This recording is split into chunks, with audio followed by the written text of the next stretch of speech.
Ok. Monsieur Karidiola, vous avez étudié les différents types de mangroves et leurs utilités de façon générale ou en Côte d'Ivoire? Dans le monde. Dans le monde. D'accord. Donc, on vous donne 15 minutes pour nous donner les détails. Bonjour, madame. Bonjour. Bonjour. Bonjour. Bienvenue à cette présentation sur les types de mangroves et leurs utilités.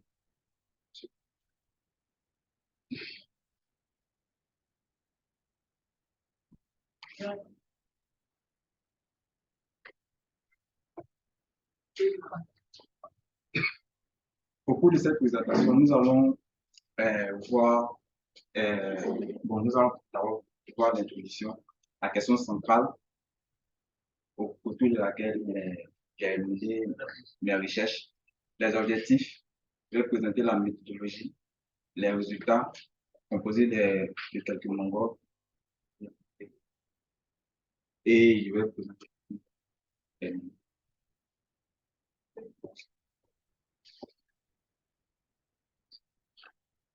Bon, en introduction, les mangroves sont des écosystèmes côtiers uniques euh,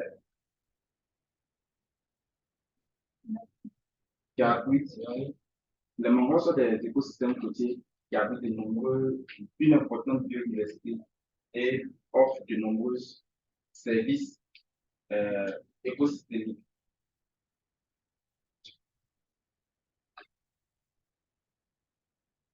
Ma recherche, j'ai effectué ma recherche autour de la question suivante. Comment pouvons-nous assurer la conservation et la gestion durable des mangroves afin de préserver leur rôle écologique et économique, essentiel pour les communautés locales et l'environnement? Les objectifs sont de présenter les différents types de mangroves et de montrer leurs utilités. Pour la méthodologie, j'ai effectué des recherches, des documents via Google et je me suis basé sur les notions. Les résultats. Bon, je vous présente la mangrove rouge. C'est un genre d'arbre d'alophyte de la famille qui comprend, c'est une espèce qui comprend environ 82 sous-espèces. Elle est d'une grande importance écologique et économique car elle fournit un habitat pour de nombreuses espèces animales, notamment les poissons, les crustacés, et contribue également à la régulation du cycle du carbone en stockant de grandes quantités de carbone dans le sol. Ensuite, on a la mangrove grise, qui est composée de 8 espèces qui sont caractérisées par leurs racines aériennes, qui leur permettent de vivre dans les zones de marée et de résister aux variations de la salinité ou aux inondations. Elle a aussi une utilité économique et écologique, car elle protège les côtes de l'érosion, filtre les polluants, abrite de nombreuses espèces animales et végétales, fournit du bois, du tanin et des médicaments. Ensuite, nous avons la mangrove blanche, qui est une espèce d'arbre de feuilles qui pousse dans les mangroves au sud du Brésil, au nord du Pérou, ainsi que sur le côte de l'Afrique de l'Ouest. Les mangroves blanches ont une importance écologique et économique également, car elles protègent les côtes de l'érosion, elles filtrent les polluants, abritent de nombreuses espèces animales et végétales. Les feuilles de la mangrove blanche sont également utilisées pour la production de médicaments traditionnels. Ensuite, nous avons la mangrove noire. La mangrove noire est une espèce d'arbre qui pousse dans un écosystème de marais salés et se développe sur le long des côtes tropicales et subtropicales. La Vicenia germina, son nom est latin, est une espèce importante de mangrove car elle fournit une protection essentielle contre l'érosion côtière et les tempêtes tropicales. Elle aide aussi à purifier l'eau en filtrant les nutriments et en absorbant les polluants. C'est un écosystème essentiel pour la pêche et la biodiversité. Ensuite, nous avons le palétuvier à boutons. Le palétuvier à boutons ou encore Phonocarpus erectus est une espèce d'arbuste de la forêt des Combricacées. Il pousse essentiellement sur les rives des régions tropicales dans les Caraïbes. Le Conocarpus erectus est une espèce importante de mangrove car elle joue un rôle crucial dans la protection de la côte contre les tempêtes et l'érosion côtière. Elle contribue également à la purification de l'eau en éliminant les nutriments en excès et les polluants. Après, nous avons le palétuvier à boutons. Ce sont les images qui présentent deux images ici. Une image d'ensemble et une image sur laquelle on peut voir les boutons. On peut bien voir. Le palétuvier à fleurs est une espèce d'arbre de la famille des Lythracées. Il pousse dans les mangroves de l'océan Indien et dans les régions côtières de l'Afrique. Le palétuvier à fleurs se reconnaît grâce à des racines aériennes qui lui permettent de respirer dans un sol pauvre en oxygène. Et par ses fleurs blanches et parfumées qui s'ouvrent la nuit et qui attirent les chauves-souris pollinisatrices. Cette espèce est importante car elle offre une protection contre l'érosion côtière grâce à ses racines qui stabilisent les sols et protègent les côtes des tempêtes et des ouragans. Il présente ici deux images, une image d'ensemble également et une image sur laquelle on peut bien voir la fleur. Enfin, nous avons le palétuvier jaune. Le palétuvier jaune ou Cereus tagal est une espèce d'arbre de la famille des rhizophoracées, comme la mangrove rouge. Elle pousse dans les mangroves des rivages de l'océan Indien et peut atteindre jusqu'à 10 mètres de haut. Ce palétuvier contribue à la protection des côtes contre les tempêtes et les inondations. En outre, cette espèce est également utilisée pour l'extraction des tanins qui sont utilisés pour la production de pluie. En conclusion, il ressort de nos recherches que les mangroves sont des écosystèmes côtiers uniques et essentiels qui fournissent de nombreux services écosystémiques tels que la protection des côtes, la pollution des ressources marines et terrestres et la régulation du climat. En Côte d'Ivoire, plusieurs types de mangroves sont présents. Les plus répandus sont les mangroves rouges et les mangroves blanches, chacun ayant des caractéristiques et des utilisations spécifiques. Il est donc important de comprendre l'importance de ces écosystèmes et de préserver leur biodiversité pour assurer leur durabilité et leur contribution au bien-être de l'homme. Je vous remercie. Merci pour la présentation. Question? Bon, madame, oui. Moi, je voulais savoir plus la répartition de la mangrove ou de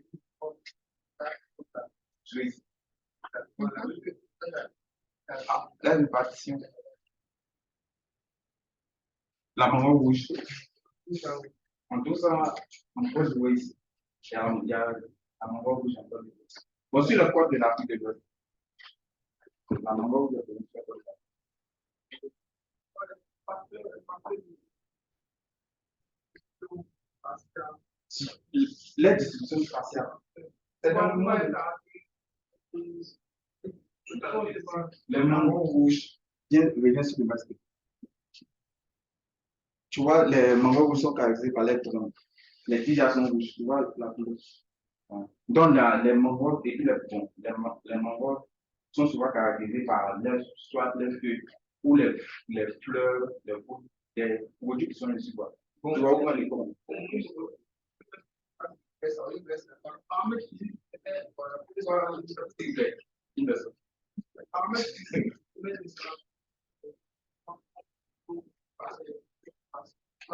paramètres physiques qui permettent l'installation des mangroves. Les mangroves poussent sur les côtes. Bon, c'est comme genre de transition, un genre de forêt, une transition entre entre l'eau et la terre ferme. Comme c'est dans oui.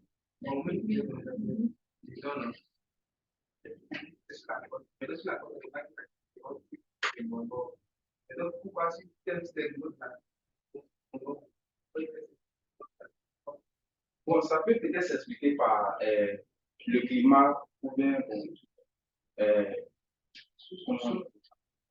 le type de sol. Parce que je vois aussi les Alors, quel type de C'est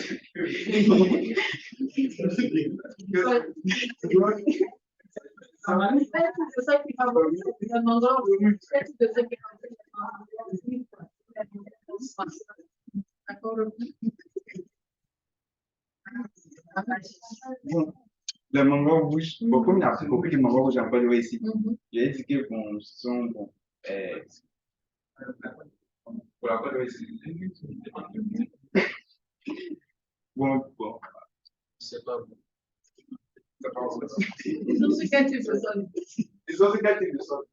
Bon, Ouais, bon, là, maintenant, c'est comme les forêts. On dit les forêts sont le parti naturellement. C'est-à-dire, dans chaque type de forêt, ce qu'on dit, pas le type de sol, et le relief, et le climat, et bon, à peu près, c'est les éléments qui ah, tu fais ces sols originés, soit granitiques, tu vas entendre. non, c'est bon, c'est à peu près ça. Oui, plutôt ailleurs, par exemple, pour les photos, en fait. Les mangroves, en fait, c'est surtout dans le milieu américain. Et ces mangroves, en fait, c'est ce qui caractérise, en fait, ces mangroves chez nous, en fait. C'est parce que l'eau est salée, en fait, salée. La salinité. Ouais, c'est ça qui caractérise. Mais c'est comme une rencontre, en fait, de la mer et de la lagune. Vous voyez que la mer communique en fait sa salinité à la lagune. Donc c'est là maintenant que naît en fait les mangroves. C'est ce que je comprends de les mangroves. Et ici, les mangroves de la côte. Madame, les mangroves. Oui, leur répartition. Elle tient compte de quoi? Chez eux, ça tient compte de la salinité. Ici également, il y a la salinité. Oui, et celui. Au niveau des images, j'aimerais que, quand vous mettez les images, Je peux. maintenant, ma question, est-ce que vous devez nous répartition des espèces animales déjà aujourd'hui, c'est-à-dire dans le mangrove, quelles sont les espèces animales pour les mangroves? Tu appelles les recherches. Si vous avez répondu à la première question. Je veux savoir les espèces Les animales. espèces végétales animales que l'on peut Si on vient à la Non, la question, c'est que les animaux doivent avoir des sources. Des sources, bon, il y a des sources, mais je ne les ai pas ajoutées. Sinon, il y a des sources. Normalement, bon, comme pour toute image, même que ce soit dans vos mémoires ou autres, si vous trouvez des images pour argumenter ou documenter votre quelque chose, une partie de vos travaux et autres, il faut toujours citer la source. C'est très important. Voilà. Donc, on va aller à la question. Bon, pour répondre à la question, Oui. les espèces, bon, on peut trouver, bon, comme espèces animales, on peut trouver les poissons, les escargots, les oiseaux, et encore et puis, pour les espèces végétales, la mangrove, c'est un type de forêt. Ça, ça répond un peu comme aux forêts qui sont aux forêts classiques. Je vois que les forêts classiques jouent dans l'environnement. C'est ce même rôle-là que les mangroves jouent dans les espèces. Je ne sais pas c'était quoi. Pourquoi dit-on que les mangroves jouent un rôle très important dans la préservation du l'écosystème aquatique? Oui. Comme on avait dit, David, les espèces aquatiques. Oui, aussi. Il est en fait à protéger les côtes. L'érosion, les eaux, les tempêtes. Écoutez, hein, vous oubliez qu'il y a un examen. Oui, bien sûr. Est-ce que l'activité, vous avez eu l'activité? Vous n'avez pas l'activité? Non. Il faut que je vous évalue. Oui, il y a des activités sur la plateforme. Ça, ce sont des notes les activités qui sont sur la plateforme. Vous lisez, puis vous répondez. Ça, ce sont des notes supplémentaires. Qu'on appelle ça les présentations. Tout à des présentations. C'est donc poser des questions. Et autres. Hein? Par exemple, vous présentez votre sujet, puis on passe en ligne. Mais vous savez quoi?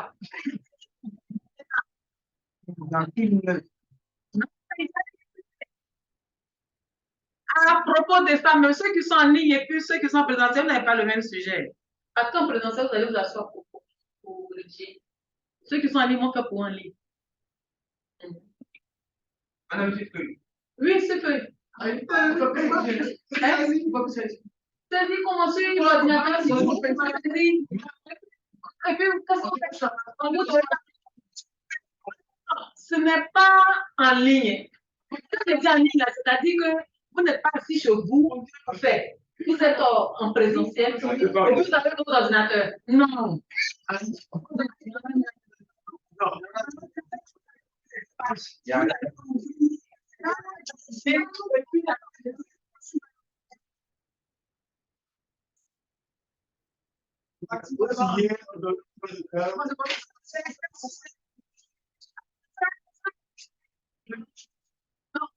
Si j'allais accepter ça, si par exemple c'était de manipulation, si s'agissait de manipulation où il fallait des choses de pratiquer de manipulation, j'allais permettre de ça.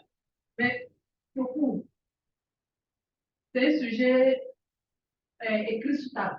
Parce que ça sera avec des questions. Des questions que je vais poser. En fonction de ce que vous avez retenu dans toutes ces séances de cours, vous avez lu beaucoup, vous lisez, je suppose. En fonction de la lecture de vos cours, ce que vous avez retenu, les explications des uns des autres, et autres, vous allez pouvoir vous regarder l'école. Hein? La vieille école. Non, c'est pas la vieille école. Vous parlez de la vieille école.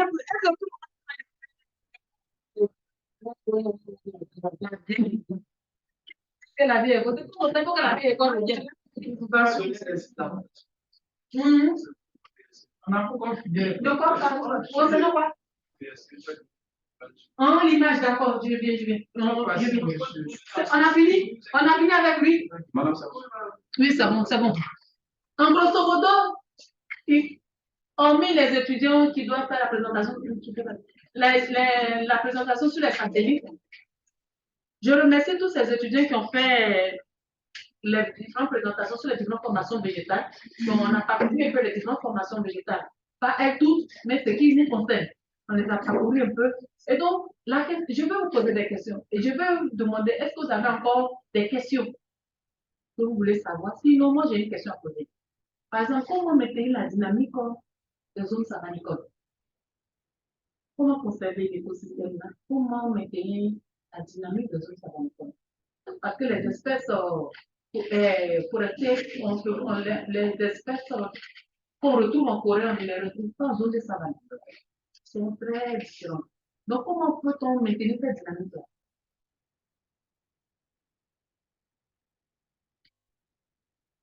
Il faut faire des questions sur ça.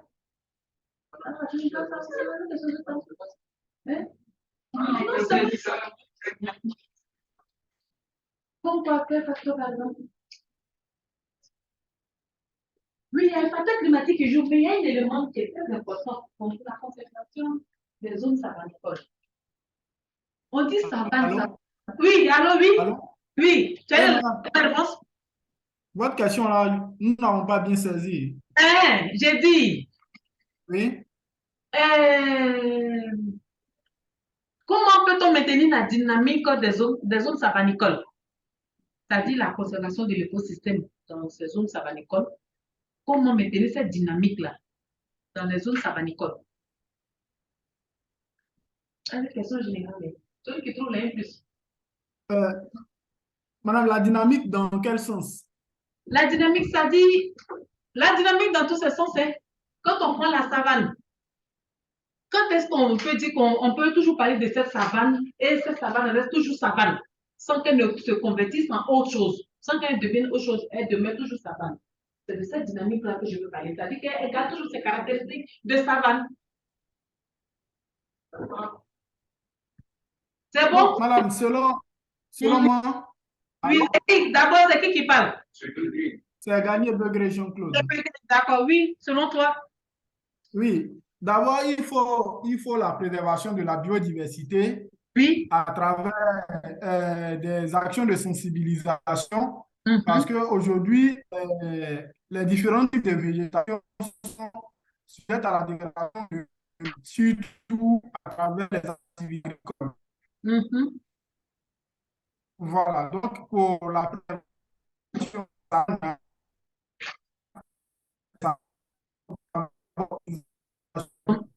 Ton micro, ça passe, c'est un problème de connexion, mais ça se recoupe beaucoup.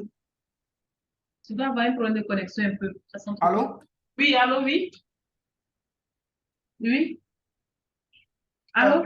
ok, donc je dis qu'il doit d'abord avoir une sensibilisation des populations qui vivent dans ces différentes zones de savane, Oui, oui. Mhm.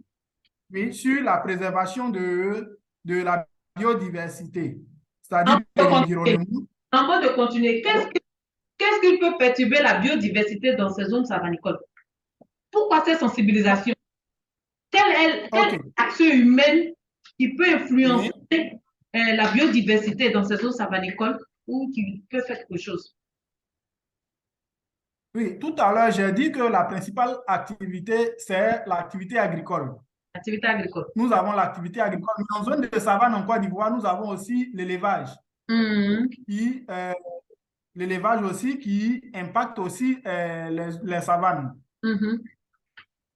Voilà. Donc, on ne peut pas aussi simplement demander aux populations de ne pas pratiquer ces différentes activités, mais il faut aussi réglementer ces différentes activités pour ne pas impacter sur la biodiversité en zone de savane. D'accord. Merci beaucoup, M. Begré. Quelqu'un d'autre Merci a beaucoup, madame. Il y a autre élément de réponse? Oui? Oui? Oui, non, non, celui qui sourit là, qui me sourit là. Celui du Togo. Marou.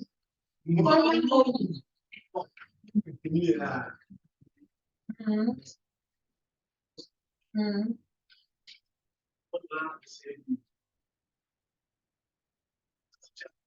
Oui, Parce que mais sensibiliser sur quoi? la population, sur l'exploitation, sur des zones sanitaires, Mhm. par rapport à l'exploitation, Mhm.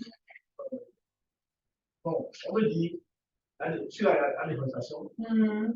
on peut amener des trucs de pousse que certaines espèces disparaissent. Mhm. Et aussi, d'exploiter la forêt, mais pas trop abuser pour maintenir certaines espèces en vie. Puisque lorsque on détruit, lorsque chacun, la population pénètre dans les zones agricoles, il espace sans alimenter, ça permet la disparition. C'est ça. C'est un élément important, mais la place bien le oui. Probablement conseiller sur les dangers des zones en du fait qu'il faut qu'on fasse par exemple des bois de chou ou la culture Et autres, oui. en leur montrant l'importance en fait de ces zones savanicoles.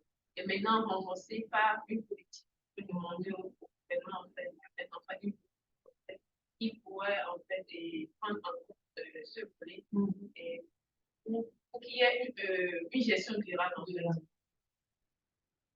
Ok, la dernière tentative. Oui, allons. Oui. Nous, ça va être un peu la réflexion de l'âge, la culture, parce que la gestion Je voulais poser une question. Encore, bon, d'accord, dernière question.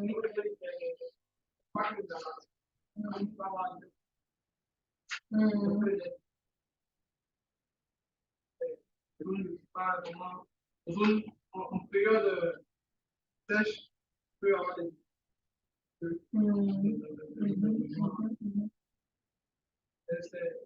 prévenir ça aussi par une surveillance. D'accord, je vais. Vous avez fait dans les tentatives de réponse. C'est bon, mais je vais couper pour faire ce que j'ai voulu dire. Mettez la dynamique des zones savanicoles. maintenir l'écosystème libre, l'écosystème que ce soit, qu'on appelle ça, la faune, et autres, la flore et autres, comment maintenir l'écosystème. Quand on prend la zone forestière et la zone savanipole, se différencie par quoi? Se différencie par leur, les espèces d'arbres que l'on trouve, la nature de ces arbres, le recouvrement de ces arbres, la densité de ces arbres, la taille de ces arbres, les, qu'on appelle ça, les herbacées que l'on rencontre ainsi de suite. Des phonos typiques aussi. Et pour pouvoir maintenir cette dynamique au niveau des femmes, on dit savane, pourquoi on peut toujours parler de savane, savane. Ce sont les deux. Ils maintiennent cette dynamique.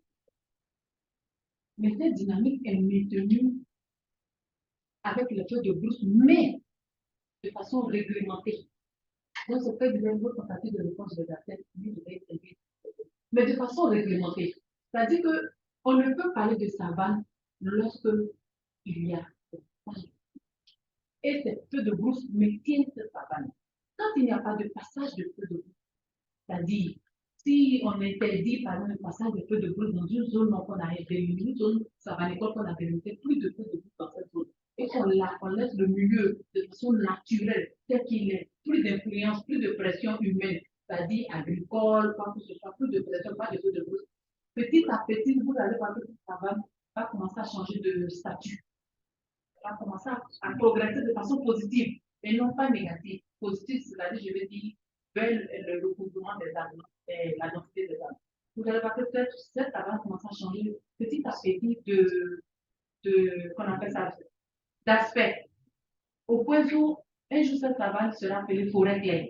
De forêt claire, s'il n'y a toujours pas d'impact humain, pas de feu de brousse, elle va un jour devenir une forêt pleine et petit à petit va tomber. Mais il va falloir des années, plusieurs années de cela. Et donc, pour pouvoir toujours avoir la savane, il faut souvent le partage des feux de brousse. C'est différent dans les autres forêts. Dans les autres forestières, on ne peut pas le passage des feux de brousse. Parce que ces feux de brousse, non seulement vont perturber la végétation, elles vont favoriser la mise en place des végétations que l'on trouve en zone savanicole. Il y a un passage très fréquent des feux de brousse dans les zones forestières. Quand je dis des zones forestières, je ne veux pas parler des zones forêt dense pour que le feu puisse prendre, c'est vraiment difficile. Mais je veux parler peut-être dans le cas des forêts sèches ou bien dans le cas des forêts restituées. Il y a le passage du feu qui est de façon très régulière en saison sèche qui favorise le passage. Si ce passage est très régulier, vous allez voir que petit à petit, ces forêts vont changer d'aspect. Ils vont tendre vers des savanes. Ils vont tendre vers des savanes. Et on va voir que certaines espèces qui vivaient là vont commencer à disparaître du peuple à certaines espèces de savanes. Vous voyez. Bon. Maintenant, les feux de brousse que l'on met dans les savanes, ça ne doit pas être des feux de brousse de façon abusive. Non, ça doit être des feux de brousse réglementés. Vous savez que quand la saison sèche commence, les arbres n'ont pas encore, les arbres n'ont pas encore perdu toute leur tenue en eau. Et donc, du coup, les premiers passages de feux de brousse sont vraiment propices pour ces gens de savane-là, pour la suivi de ces savanes-là. C'est-à-dire des feux précoces, pas des feux tardifs. Les feux tardifs détruisent très souvent. Et ces feux tardifs ont des impacts sur le sol, ont des impacts sur la biodiversité même qui est présente, ont des impacts sur certaines espèces d'arbres. De sorte qu'il y a des feux de brousse après le passage, on a du mal à retrouver encore l'espèce. C'est comme si l'espèce disparaît. Donc, il faut des feux précoces. Ces feux précoces vont favoriser la repousse de la végétation. Je veux parler des herbes, vont favoriser la repousse de la végétation. Ces feux précoces vont favoriser la repousse des jeunes pousses aussi pour les animaux qui habitent dans ces types de végétation, dans le culture, je veux parler des herbivores. Et le passage de ces feux aussi vont enrichir le sol aussi, qui vont permettre un couvert végétal de façon très agréable en nutrition pour ces types de végétation qui sont dans ces zones de savane. Donc, pour maintenir toujours une savane, ce sont les feux de brousse, mais pas les feux de brousse tardifs. Parce qu'elles sont destructives. C'est les feux de brousse précoces. Donc, ce qui fait que vous allez voir souvent dans les parcs, peut-être du Bénin, dans le parc national de la Béjarie, il y a des saisons de feu, il y a des périodes de saisons de feu que l'on maintient dans ce parc pour toujours conserver le type de végétation. C'est vrai qu'il y a beaucoup plus de types de végétation de savanicole dans cette zone, qu'on appelle ça, de cas, et on maintient les feux de boue pour pouvoir maintenir toujours ce type de végétation. Mais je ne dis pas que dans la forêt Béjaré, tout à l'heure, ça lui a parlé qu'il y avait une zone pas seulement sur ça. Il y a des microclimats qui favorisent, par exemple, le cours d'eau. Le long du cours d'eau de la Béjaré, il y a la forêt galerie qui est là, les forêts galeries qui sont là. Et encore, pas loin de ces forêts galeries, souvent dans des microclimats, il y a une des tendances de forêt claire, ou bien dans des tendances de forêt dense, mais pas vraiment dense, comme dans une zone vraiment dense, comme par exemple au niveau de la forêt de Cali, encore du des cas aussi. Pour ça, il y a des zones de forêt dense. Mais néanmoins, elle est beaucoup dominée par la savane. Et qu'on appelle ça type de formation savane. Voilà pourquoi on met régulièrement les feux de brousse. Et les feux de brousse qu'on met, ça ne se fait pas au niveau des forêts de galerie, ça ne se fait pas au niveau des forêts qu'on appelle ça dense, en guillemets, mais c'est beaucoup plus au niveau des savanes. Toujours maintenir ce climat, non pas ce climat, mais cette dynamique de la végétation, ou surtout les écos, qu'on appelle ça, la faune qui y habite. C'est bon? Donc, oui. Vous avez parlé de la végétation de bouche qui permet de maintenir la dynamique. Oui. Mais qu'est-ce qui permet de maintenir la dynamique forestière? La dynamique forestière. Bon, je vous retourne la question. Qu'est-ce qui permet de maintenir la dynamique forestière? Oui. Oui. Éviter les feux de brousse. Éviter, oui. Ensuite. La classification. La quoi? La classification de La classification, c'est-à-dire, qu'est-ce que tu veux dire par la classification des forêts? déclarer des zones de et que les zones pénètrent. Oh, d'accord. Oh, je comprends maintenant ta question. C'est-à-dire, qu'on appelle ça, utiliser des zones comme des zones de forêt classées pour empêcher la pression humaine. Oui. Ensuite, une autre question, une autre réponse au moins. Une autre réponse? Oui, oui, effectivement. Pour pouvoir garder la dynamique forestière, surtout pour les forêts denses, il faut éviter l'action humaine. Il faut réduire en conséquence l'action humaine. C'est ce qui peut toujours maintenir la forêt. Donc, tant qu'il y a l'action humaine, un jour, cette forêt va tendre vers un autre type de végétation. Oui. Quand on utilise les forêts, on n'a pas le choix. C'est ça. On n'a pas le choix, on a besoin de ça pour vivre. Mais voilà pourquoi il faut pas de reboisement. Et puis on parle d'une réglementation. C'est pas parce qu'on a besoin de ça pour vivre qu'on doit faire qu'on appelle ça, une déforestation abusive. Tu es d'accord avec moi? Des déforestations abusives où tu vois qu'on prend des caterpillars par enlever des couverts végétaux très importants. Tout à l'heure, il avait parlé du cas qu'on appelle ça, du Togo. On a justifié par, qu'on appelle ça. Pourquoi est-ce qu'au Togo, votre capitaine n'a pas assez de pluviométrie? Vous avez fait de justifier, mais à cela, on peut ajouter l'impact humain aussi. C'est-à-dire que, si je comprends bien, il a dit comparé à Abidjan. Ici, qu'est-ce qui fait que nous avons toujours une densité de pluie élevée? C'est la forêt du Banco. Le jour que cette forêt du Banco n'y a plus là, on parle de, tout à l'heure, tu as dit que non, on a besoin de la forêt pour vivre. Ça, c'est vrai. Mais on doit savoir que la forêt qui est là, elle est importante pour nous. Elle est très, très importante pour nous. Le jour qu'on va détruire cette forêt du Congo là, on va être comme nos frères du Togo. Abidjan ne va plus connaître l'hygrométrie. Parce que ce que cette forêt du Congo joue là, c'est parce que physiquement, on ne voit pas. Physiquement, l'œil ne voit pas. Et je vois très, très important. Elle permet de recycler la ville d'Abidjan même, avec toutes ces pollutions abusives. Prenez un peu la peine, le soir ou bien le matin, sur l'axe qu'on appelle ça, Adjamé et Yobougon, regardez tous ces fumées noires. Et puis, essayez de regarder les arbres qui sont juste un peu en bordure, pas à l'intérieur, mais regardez pas en bordure, regardez un peu la couleur des arbres. Et regardez même qu'on appelle ça, les cailloux qu'on a mis, comment on les appelle même, les bandes qu'on a mis en bordure pour essayer de réglementer la circulation. Regardez la couleur. Tous ces dépôts noirs là. Si cette forêt n'était pas là, cette forêt, elle pique. C'est ça qui nous donne l'oxygène pur et puis quand on respire, on est heureux, on est content. Mais très tôt le matin, où le trafic n'est pas encore, qu'on appelle ça, n'est pas encore, dans ce n'a pas encore commencé, parce que là, tu vas voir un microclimat qui est créé sur la route. L'air est très pur et puis bien frais. Maintenant, au fur et à mesure des différentes heures de la journée, il faut repasser là. Midi, à partir de peut-être à partir de 10h ou bien 9h, il faut passer là où le trafic devient dense. Vous allez voir le changement. Vous voyez? Donc, la forêt est très importante. La pression humaine, c'est vrai, on doit, et ce sont la forêt est utile pour l'homme, mais la pression humaine doit être réglementée un peu. Peut-être réglementée. Et puis, quand on appelle ça, on détruit, il faut pouvoir le planter. Il faut pouvoir le planter. Oui. Sur les plantations, bon, après la destruction des forêts, Oui, oui. les plantations des cultures pérennes, les BA Oui. ou les familles à huile, peuvent remplacer les forêts. Ça, c'est une très bonne question. Il demande, si on a détruit nos forêts, est-ce que les palmiers à huile, les BA peuvent remplacer la forêt? Oui, pourquoi? On prend d'abord la taille des arbres comme ça. Et pas de la taille des arbres, oui. Les arbres de la forêt, là, c'est encore.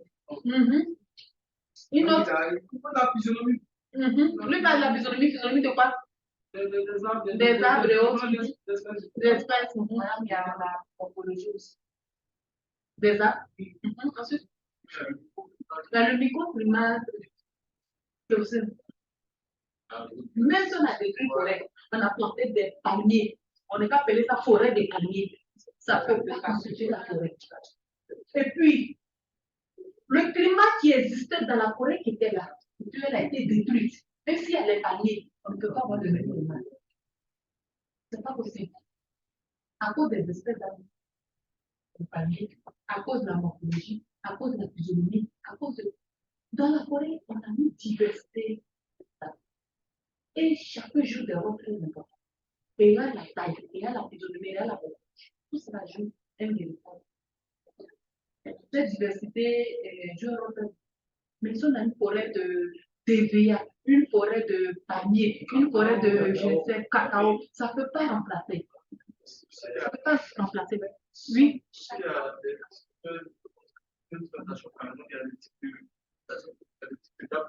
Qu'on coupe, oui. À son rôle à jouer. Quand tu rentres dans la forêt, tu vois les espèces d'arbres. Chaque jour est très important.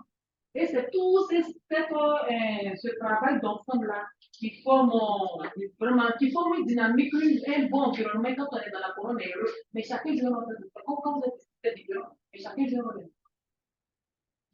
Ensemble, vous construisez une force. D'autres posent des questions, d'autres se posent. Encore une question, ça va? C'est bon? Ok. Il est midi. Qu'est-ce que vous avez l'après-midi?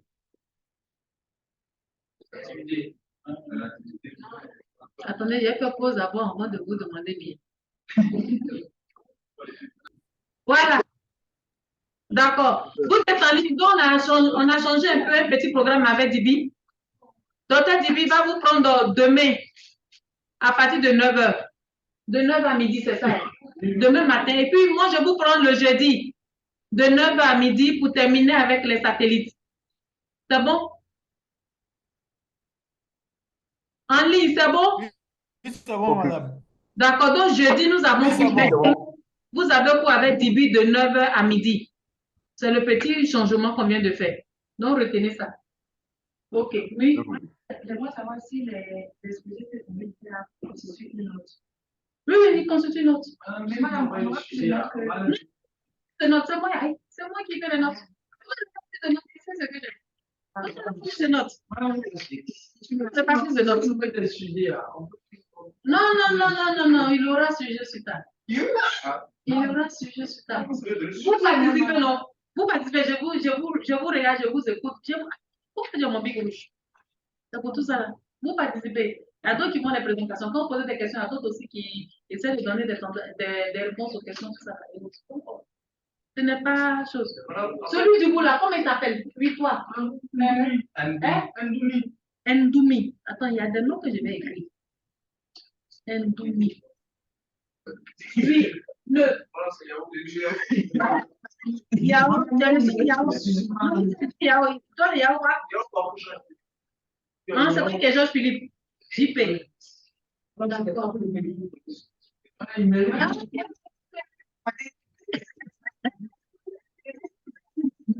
Oui, celui qui est à côté de lui. Semblé. Oui, toi, tu as déjà présenté. Bon, celui-là aussi, ton nom. Diakité. Bon, celui qui est en ligne, j'ai pris son nom, Nyani. Voilà, donc, c'est bon. Oh, Nyani, c'est ça. Gagné. D'accord, gagné. Gagné. Excuse aussi, est blessé. Voilà, d'accord. Donc, comme ça vous dit, pour la séance d'aujourd'hui, on va arrêter. Le jeudi, on se retrouve encore ici. Ceux qui n'ont pas fait l'exposé sur les satellites, c'est l'occasion de partir pour venir nous montrer quelque chose de bon et de façon exhaustive. Voilà. Donc, vous avez encore une chose en plus de ça. Donc, le jeudi, nous allons revenir brièvement sur la formation végétale. Mais là, nous allons parler uniquement du couvert végétal. Pour les différents niveaux du couvert végétal, c'est de ça que nous allons parler brièvement. L'extract, merci beaucoup. L'extract, pour que quand vous rentrez dans une forêt, qu'est-ce qui peut vous permettre de dire que vous êtes vraiment dans une forêt ou bien dans un savane croisé ou bien ça va la correction au niveau des tracts. Les tracts vont beaucoup vous guider, donc nous allons parler des tracts là. Et puis, glisser automatiquement sur les satellites. C'est bon? Ok, donc aussi c'est bon. C'est fini pour aujourd'hui. Merci beaucoup. Merci à vous. Tu vas faire. Quel est ton nom? Allez, comment t'appelles? On parlait, des notes. Ce sont des notes. Il y a des notes participatives pour que tu aies des notes. Comment tu t'appelles? Madame Dier.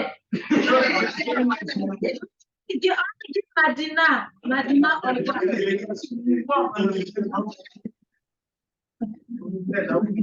donc, il faut parler. Bon, vous qui êtes en ligne, la séance est terminée pour aujourd'hui. En présentiel aussi, la séance est terminée, donc on se voit jeudi. Si vous terminez pas demain, demain avec Rodibi. Ok. Donc demain, vous allez commencer une partie avec lui. Jeudi, je viens terminer ma séance. J'ai poussé à cause de la présentation. Donc, on devrait finir aujourd'hui. On avait demain. C'est quelque chose de 1 heure de temps. C'était la réflexion des questions de tout. Bon, ça fait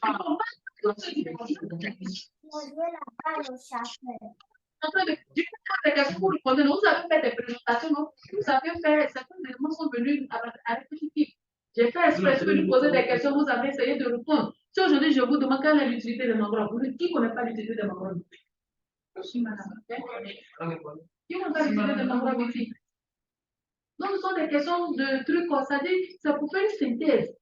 De façon, une synthèse un peu pour voir un peu de tout ce qu'on a fait. La tête est restée un peu dans votre esprit. Ça sera un truc de juste peut-être une tout au plus. Hein? Bon, les questions là, je ne sais pas. Je ne sais pas combien de questions je vais pouvoir formuler avec. Mais je vais faire de sorte qu'il y ait un truc. Oui, on doit venir avec une feuille bien, les feuilles secondes.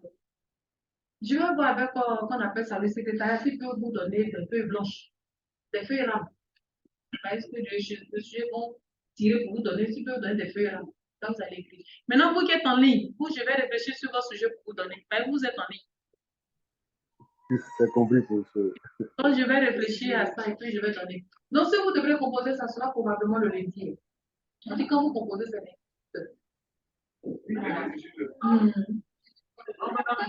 C'est à cause de l'offre en ligne, en fait. Comment ça. Ils seront pas composer en même temps. Ou bien. C'est-à-dire, ils auront un sujet, vous aurez pour vous. Ah, d'accord. Hein? Ça serait ce lundi-là. Non, mais